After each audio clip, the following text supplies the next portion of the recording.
Hi guys, welcome to Learning Electronics Repair and Car Booty Time. We've not done this again for a couple of weeks or so. I am still finding machines, just not quite as many as before. So I have two machines to show you today. This one's a Hewlett-Packard. This is an XP era machine. HP Media Center PC, so it says. Oh yeah, look at that lot. Hey. And a flap, yeah, flap for hard drives, I would think, although there don't seem to be any. I don't see any connections in the back of that, so I'm not really sure about that at all. This has a looks like firewire on here, so I wouldn't be surprised this is not so retro as I hoped, but we'll see. Okay, digital audio in and out for LANs, Ethernet. This probably a firewire again. Sound card, and then we have that looks like a tuner card, obviously a graphics card, a sound card. So quite a bit in this, but I honestly expect this to be PCIe machine, one of the early PCIe machines. So I wouldn't class that as retro myself. But let's see what's inside it. Doors towers on the front. This is a Pentium 4. Okay, so what do we have? Well, this is what I hoped it wouldn't be, but thought it probably would be. So PCIe card in there, tuner card, sound card. So these are PCI. So this is not really, I would call, retro hardware. This thing has no connection in the back of it, by the way. I thought that might be some sort of SATA caddy, but in fact nothing. Okay, I think we'll strip this down and let's have a look to see what we've got. And here is the motherboard. So this is actually an Asus board, PTGD-LA, socket 775, Pentium 4. We have one visibly bad capacitor here. That one, IDE, SATA, these weird expansion things you see, but you've never seen anything plugged into them. I've never seen anything that fits onto that. I've seen the connectors before now, of course. This is a Philips TV card, analog TV. Absolutely useless these days, to be quite honest. One sound card. Genius Soundmaker Value 5.1. Probably not really worth anything particularly, but we can have a look. Graphics card, MSI. This is a, what do we have? Griffin 512. Yeah, PCIe. Probably not really worth anything again. And we have two optical drives. So these are black. DVD rewriter and DVD ROM, but they are IDE, so interesting to see if the black IDE ones are of any value particularly. I would say the beige ones are worth more when it comes to DVDs, even with the IDE on them. Okay, another bad capacitor here, so that's two bad capacitors.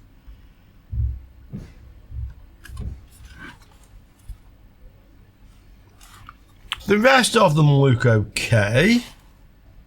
Let's see if this one will actually boot up with the bad caps on it. Okay. Well, it starts, it boots. I don't have a graphics card in at the moment. Okay. But it looks like it's going to boot up at least. It stopped at 8.4. So let's put the graphics card in, the one that came with it. Which is this thing. And let's have a look to see if we get a picture from this, as I say, with those bad capacitors. You'll often will boot up, but they'll be probably unstable if you try to run any software on them. So we don't get a picture. Just try the other output.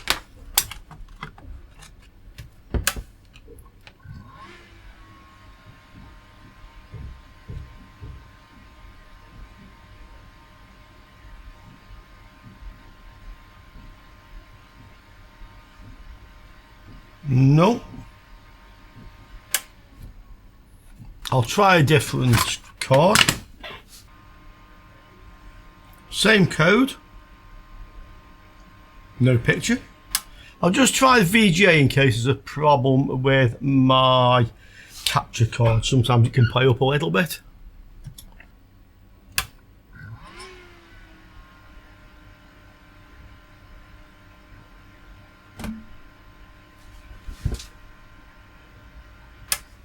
Now it doesn't want to boot us all. Oh, there's another bad capacitor as well by here as well, just spotted down by the RAM. Let's take the RAM out. Okay, what do we have? Take the graphics card out as well. Just try that.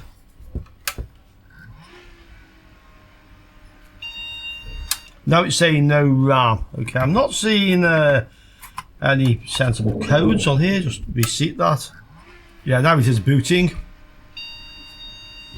E0, no RAM, so I'll put the RAM back in.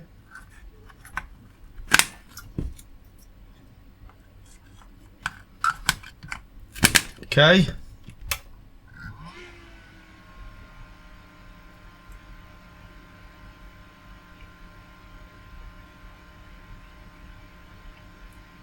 Stops on D4 this time. Let's take one of these strips out. Go with that.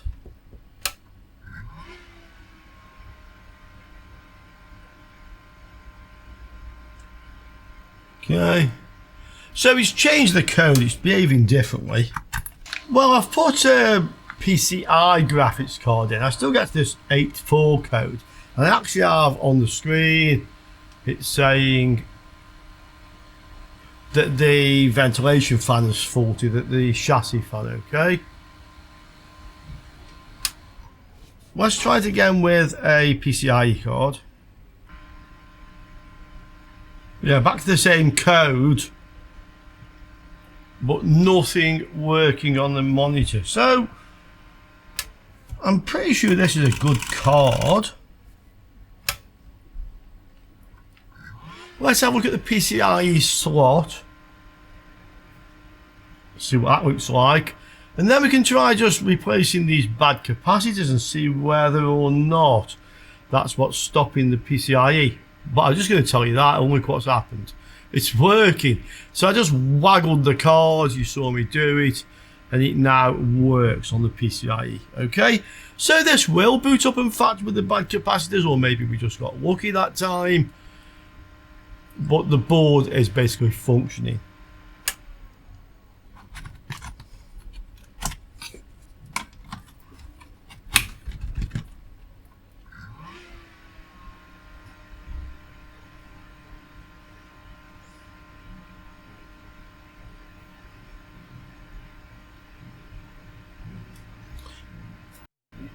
Yeah, it now works also with my other one I thought was good, so I can say these are both good cards.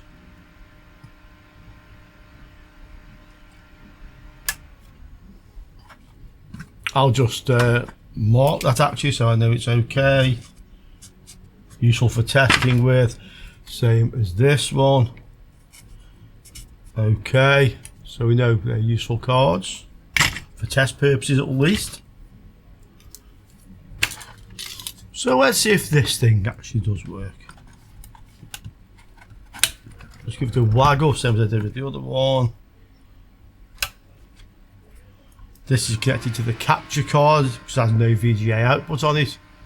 What does it do? Well, nothing.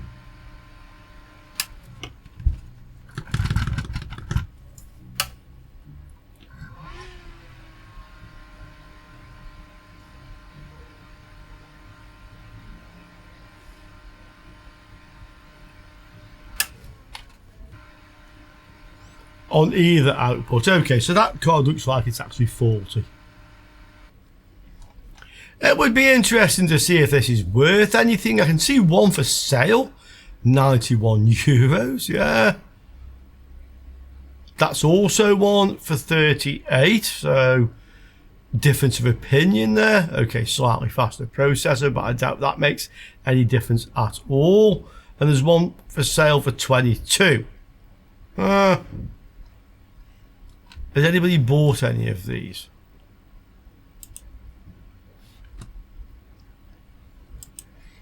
And why would you pay the high price when you can get... Oh, Luke, interesting. So,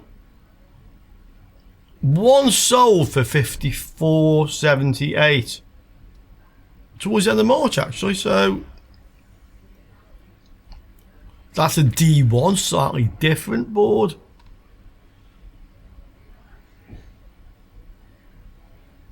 And that is a different board again, okay? Also, interestingly, that one doesn't have that funny connector on the edge that mine had. And neither do any of these. Does that mean mine's worth more? Who knows? But one sold for 54, so it sold, guys, not so long ago. We'd have to say it is worth that, yeah? And the sound cards, one sold for 11.45. And another one sold for €12 again. That sold February. They both sold in February, actually. But yeah, that gives us an idea what they're worth as well. So you would have to say from that, I should have my money's worth back off this one once I replace those bad capacitors. And here is today's second PC. So this one has a sticker on saying powered by Club, which I think like Club 3D graphics cards. Okay. Optical drive in there, broken front. And we look on the back. So we have 4 USBs, okay, 6 outputs there on the sound card, parallel ports. So it looks like a fairly old board. But then here we have a graphics card which has HDMI. And I said to the guy, this is the regular one who gets me a lot of stuff, that can't be a retro machine because it's got HDMI on the graphics card, so it can't be AGP. And he insisted this is a retro machine, so I actually looked inside this one at the car boot sale, and he's actually correct, which surprised me. So let me show you what's inside this. And what we have is this.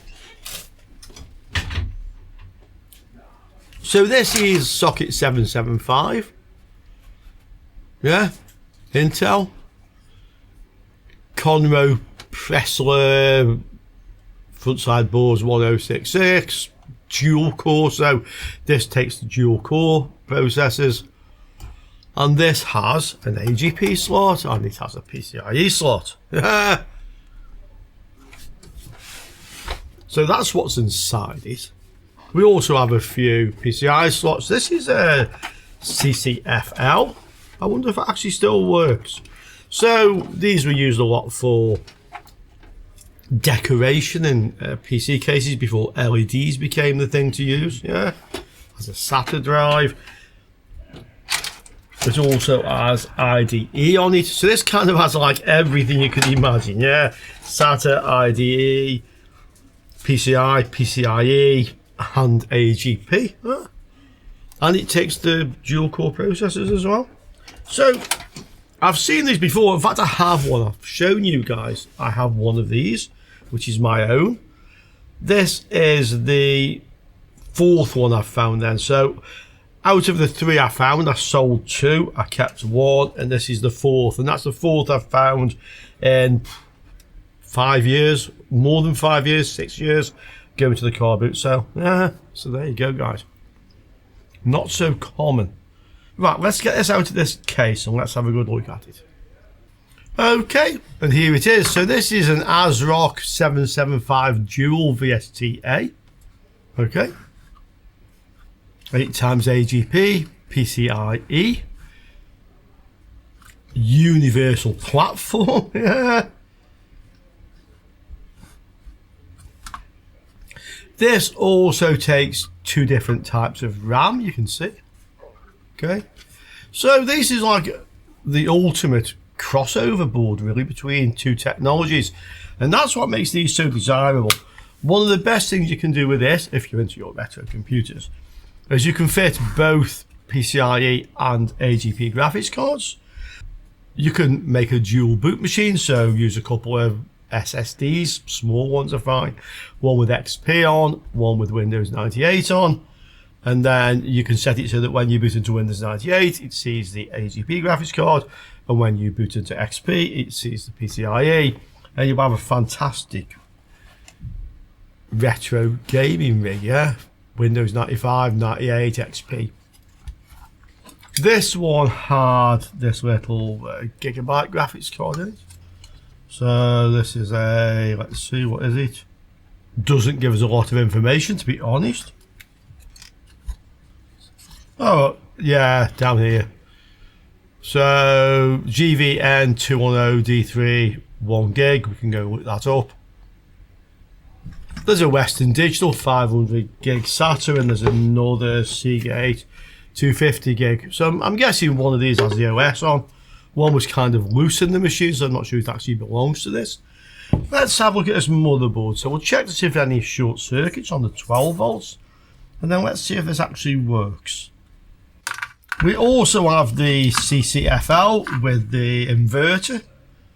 Okay, this just runs from 12 volts basically, on off switch. These things are very handy, by the way, for building testers if you want to test CCFL lighting in old laptops for any reason. Yeah, that's what I did with one of these, which had a broken tube, so useful. Maybe this will work, we'll see. Okay, so ohms range. Let's just check. Fine. Yep, fine, okay. There's no onboard video on this, it's just one strip of RAM in it. So let's try and power this up. We'll put the analyzer card in. Okay, we'll power on. Let's see what this does. So switch on. And it's booting. That's bleeping, possibly to say there was no RAM, although there's a strip of RAM in. Let's take the strip of RAM out. Okay, so just remove that. See if it does the same thing. So power on.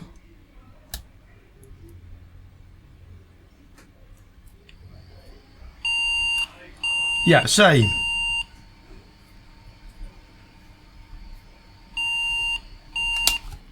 I'll just try reseating the RAM. The other option, of course, would be cleaning the slot, which we probably will have to do, but let's just insert it a couple of times and see if it does anything now. Okay, on.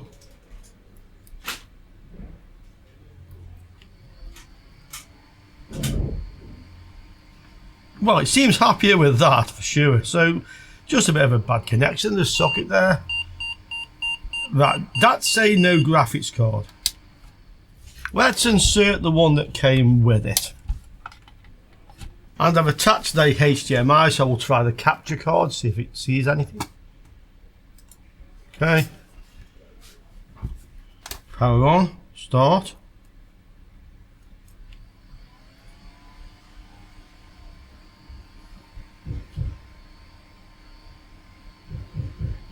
This is a good sign.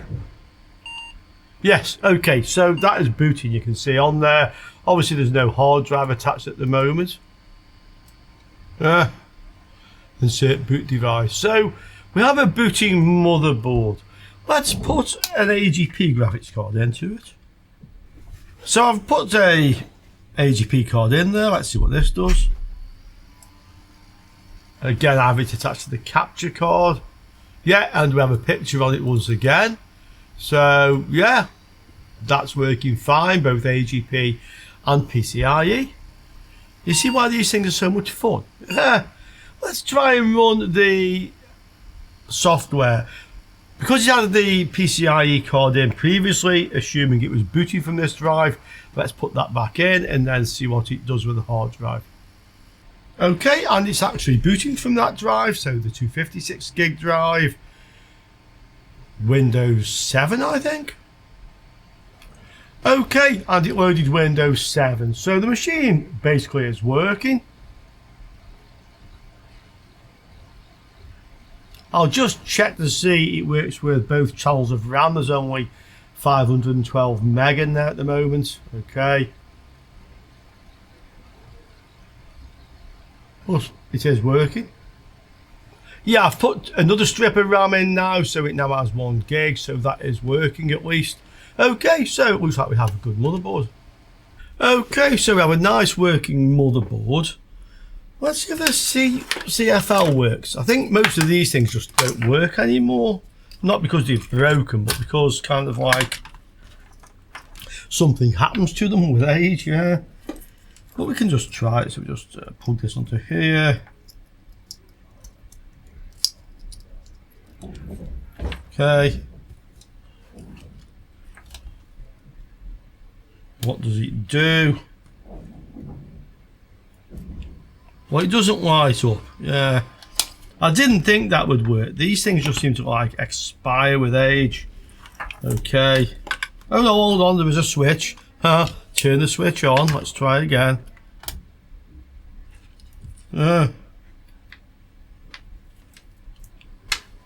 No, it doesn't light up. Okay. So we can say that doesn't work. So no joy with that. But what we can do is see how much this thing is worth. Now, although these are rare, they're not worth as much as you might think. I would have thought these like over €100. The ones I sold, I think, sold for about 50 each one. The one I have, I think the last time I looked is worth about that. Okay. So let's have a look and see if that has changed. Well, looking at the asking prices, this has changed considerably. But whether or not they're selling for this price, I mean, some people have got them on here at £85, 85, and they're not quite as rare as you might think. Other people are offering them for about 120 and says it's rare. Okay. This has the backing plate with it. The other one I have actually doesn't, so to be quite honest, I might just keep the backing plate anyway, so we'll consider that not part of the equation. Okay. Let's look at the sold listings. This will tell us. They're selling for more than they did, and they're varying a lot. 108 sold in April, 125. Oh, that had a I don't know if the keyboard was part of it or not, to be quite honest. Okay, 125. One sold for 67, and then one sold for 18. Look at that. You see, that's an auction, and these are on buy it nows. Okay, 120, 101. So 102, 81. Okay, so I think a fair average to say is that they're worth 100, and you'd probably get 100 for one of these. Okay, so yeah, £100. Obviously, I have to pay some eBay commission, so I just call that €100. Yeah, working board, and then a very nice one. And the graphics card, well, it's a GeForce G210 or N210. This thing, okay, and it's worth about £10. These things are desirable. I actually only need one, so anybody interested in this one, maybe do you a deal so it doesn't cost you anything much in postage. Let me know. Okay. And if you're not interested in buying one, well, maybe you just enjoyed this anyway. So let me know in the comments down there, and I look forward to seeing you all soon again on Learning Electronics Repair. Ciao for now, guys.